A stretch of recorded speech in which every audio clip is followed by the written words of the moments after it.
It's easy to fall into a rut when fishing. One of those areas often forgotten about is how far our lures really travel when we turn that reel handle because of gear ratio. Well, I'm going to show you what's going on underwater.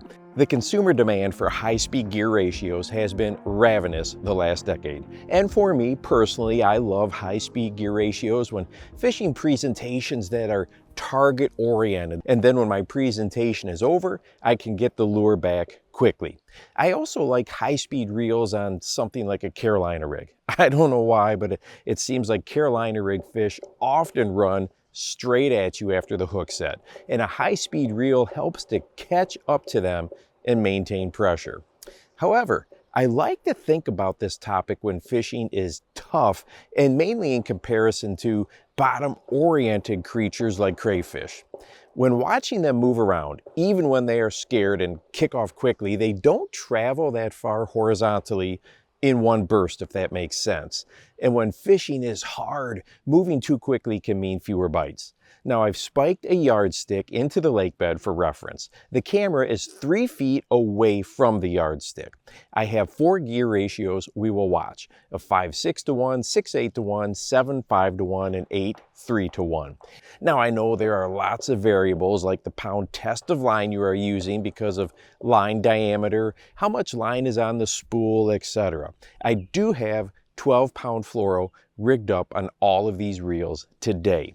But the concept still applies, and I hope you can take this information and use it with your fishing and maybe pick up some more bites on tough days. At the end, I will show you how I like to present a dragging lure even with a higher speed gear ratio. I think it looks so natural. Well, here is the 5:6 to 1. As you can see with the 5:6 to 1, with a single turn of the handle, the lure moves about 19 to 20 inches with the 12-pound test line. And after you have used something like an 8:3 for a while, you notice this difference in pickup ratio quickly. Here is the 6:8 to 1. Now, I remember when this was considered a high-speed reel. We can see that this reel picks up approximately 23 inches of line with a single turn. Not a huge difference, naturally, from a 5:6, but we need to keep in mind a bass may be up close looking at this lure.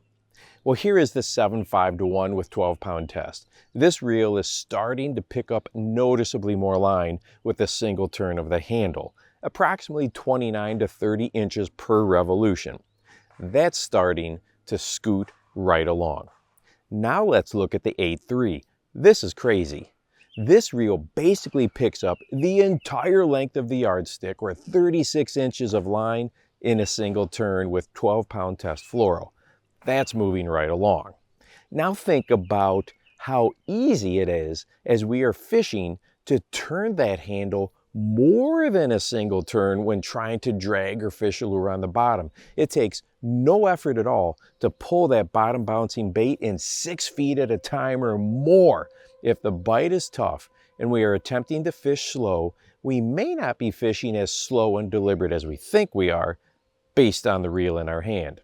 Now, here is my favorite way to use a high-speed reel and deliberately be more careful on how much line is picked up. This is the half turn.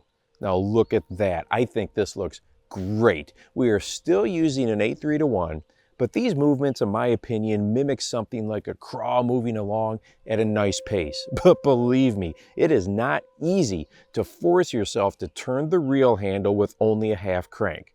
I think you'll be surprised how easy it is to go way more than a half rotation. And here is what the lure looks like with a quarter turn. Same 8:3 to 1 reel, but a much more deliberate and slow retrieve. And hey, if you want to watch a video that shows side by side what the rod is doing with the lure and what a huge difference rod movement makes on the lure, go ahead and check this one out right here. And make sure that you go out and encourage someone today. You never know how you might just change their life. For the Bass Fishing Life, I'm your host, Steve Rogers.